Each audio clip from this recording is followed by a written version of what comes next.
discussion. In this discussion, we are going to look at the dissolution of partnerships. Of course, this follows our previous discussions that we have had, and I do believe you have appreciated the accounting of partnerships.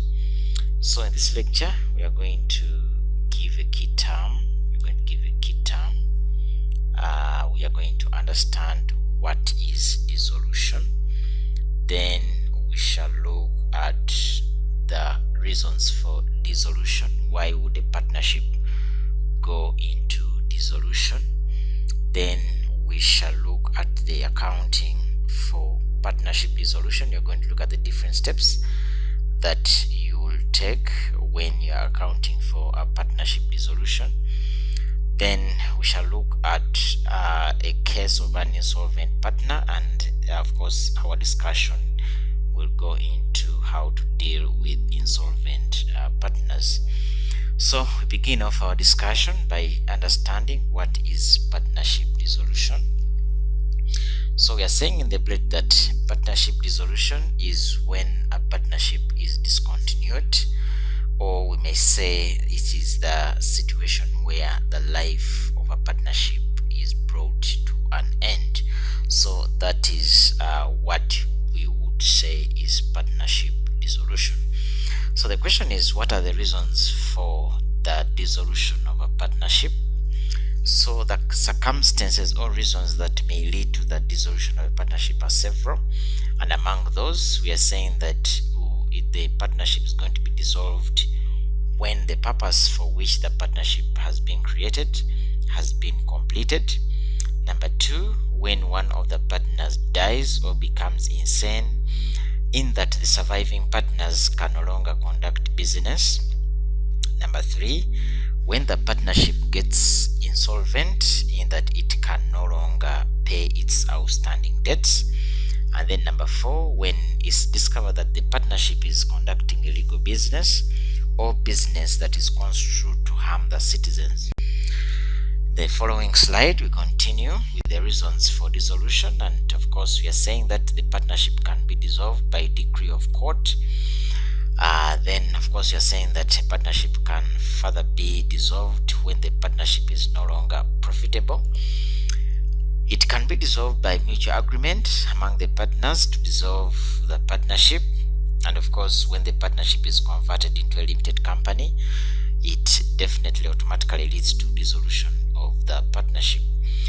And any other reason that we feel may lead to the cancellation of the partnership deed or relationship will qualify as a reason for the dissolution of a partnership.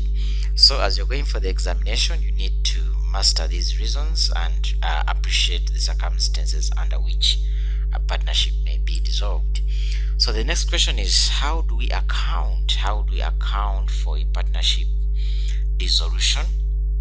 So in the following slide, we are saying that when the partnership is dissolved, the following steps are taken. Step number one, all assets except cash and bank balances are going to be transferred to what we call a realization account. So you're going to open an account, and the title of the account is going to be the realization account, and you're going to transfer all the assets, except cash and bank, to this account at their book values. Please note that, at their book values. So what would be the accounting entries? So as we do that, we shall debit the realization account with the book values of the assets, and then credit the asset accounts. Now if we do this, then the asset accounts in the ledger are going to be closed. So we are saying that this entry closes all the assets accounts in the ledger. So that is our step number one. Now step number two, what we do, we clear all the current accounts for each partner to their capital accounts.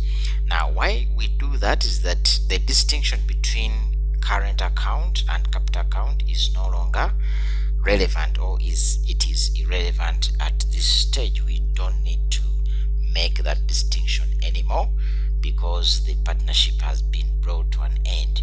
So the accounting entries, what we shall do, we shall transfer the current account balances by debiting it to the current account by crediting each partner's capital account. So that would be our step number 2. Then step number 3, what we do, all assets are going to be sold and liabilities are going to be settled, and the double entry is going to be made between the realization account. Okay, we are saying that the double entry is going to be made between the realization account and the cash account. Any realization expenses are going to be debited to the realization account, and if partners take over assets, this fact is going to be recorded in their accounts. Now we have several accounting entries that follow this step, and these are given in the following slides. So the accounting entries are given here. Number 1, when assets are sold for cash, of course money is going to come in, so we debit our cash and bank account, and then we credit the realization account with the sale proceeds received from the sale of these assets. Number 2, if a partner takes over the asset, we shall debit the partner's capital account and credit the realization account with the agreed takeover value. And then number 3, when liabilities are paid, we shall debit the liability account, and of course we are losing money, so we credit the cash or bank account with the actual amount that has been paid towards settlement of the liability. Number 4, if a partner takes over a liability, then we shall of course debit that liability account and credit the partner's capital account with the agreed takeover value. Number 5, on the following slide, we are saying that if the amount of the liability differs from the book value, then what we shall do, we shall debit the realization account and credit the liability account with the excess paid. And if we have a discount on liability, we shall debit the liability account and credit the realization account with the discount on the liability. Then of course when we settle or pay the dissolution expenses, we shall debit the realization account and credit the bank cash account with the amount paid for the dissolution expenses. So those are the various accounting entries for our step number 3. Remember, in our step number 3 we are saying that all assets are going to be sold, liabilities are going to be settled, and we have mentioned that the double entry is made between the realization account and the cash account, and any realization expenses are going to be debited to the realization account, and if partners take over assets, this fact is going to be recorded in their accounts.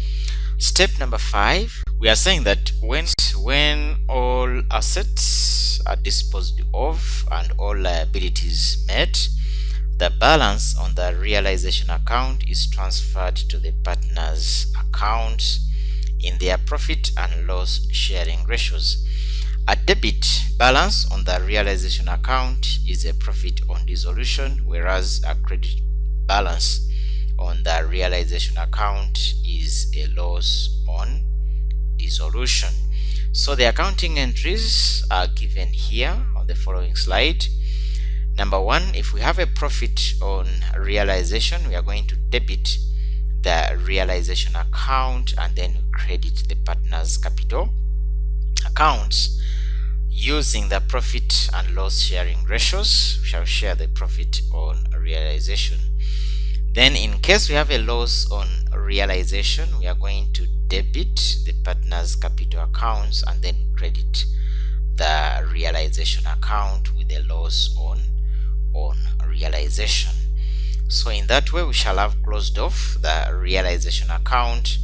And as we move into step number 5 on the following slide, we are saying that at this stage of course you're saying that you can just highlight this. We are saying that at this stage the total amount due to the partners should equal to the cash balance that is shown in our bank account or cash book. the cash is distributed and the partnership is over. So those are the 5 major steps that we take in accounting for partnership dissolution. So in the following slide, I try to share with you a detailed format of the realization account so that you can master what goes to the debit of this account and what goes to the credit of the realization account. So as you can see on the debit, we have the asset book values, the dissolution expenses, the excess on creditors, and then the share of profit on realization. Then on the credit, we have proceeds from sale of assets, the realized amounts. We have assets that are being taken over by the partners. Then we credit this account with the discount from creditors, and then the share of the loss on dissolution is of course recognized on the credit side of our realization account. So basically that would be the format of our realization account. Next, our discussion goes into how to deal with those insolvent partners, the partners that may not have enough money to settle their obligations with the partnership as it comes to an end. And in this discussion, we are saying that with the transfer of profit or loss from the realization account and the transfer of current account balances to the partner's capital accounts, a partner's capital account may have a debit balance. Now, you're required to pay money to meet this deficiency or this debit balance on your account. Now, assuming that you don't have money, then of course we shall use some of the decided cases. And here we have a case of an insolvent partner, and that case is Ghana versus Murray, a case of an insolvent partner. Now, in case of a partner, we are saying that in case a partner is insolvent and thus is unable to meet his or her dues on dissolution, court ruled in the case of Ghana versus Murray in 1904, case in England, and the ruling was that subject to any agreement to the contrary, partnership deed, that is to say, such a deficiency is to be shared by the other solvent partners, not in their profit and loss sharing ratios, but in the ratio of their last agreed capitals. So the meaning of this is that if one of you becomes insolvent, then the ruling is that you who is solvent, you're going to meet the deficiency of the insolvent partner, but the sharing is going to be according to the last, according to the last agreed capital balances and not the profit and loss sharing ratios. In the following slide, we are saying that by their last agreed capitals, we mean the credit balances on the partners' capital accounts in the normal balance sheet drawn up at the end of the last accounting period of the partnership. So basically that closes our discussion on dissolution of partnership, and of course I want you to now get a copy of the question which is going to support our foregoing discussion. So I'm going to project the question on our screens right now. So on your screens we have Wanda, Kalule and Mwambu. Wanda, Kalule and Mwambu. These are partners as wafanya kazi traders exporting cereals to Southern Sudan.